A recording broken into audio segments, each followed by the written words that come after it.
Welcome to Chillin' 101. We hope this video helps. You start now, unplug the Xbox 360, remove the hard drive and faceplate, and put screws into a labeled tray so you won't mix them. Use a T8 and T10 Torx, the small one for bezel clips, the larger for case screws. Pry gently with a spudger at indicated seams because forcing the shell cracks plastic. Once the top shell releases, make sure to keep the eject button assembly intact. You will need it to reassemble the disc bezel later. You now access the drive cage. Remove the screws securing the drive bracket and slide the drive forward a small distance to free the solder ribbon. Disconnect the ribbon and power connector straight out. Do not wiggle at an angle.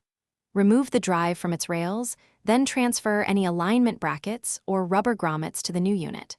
Once the replacement is seated, reconnect the ribbon and power plug. Make sure the ribbon sits flat and the connectors are fully engaged before tucking wires away.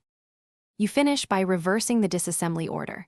Set the top shell in place, tighten screws in their original sequence, and reattach the faceplate and hard drive.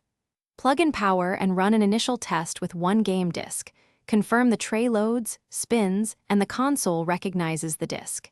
If it fails, power down and reseat the solder ribbon and power connector, then test again. If problems persist, check for firmware mismatch or try a known good drive. Thanks for watching. Consider subscribing if we helped you.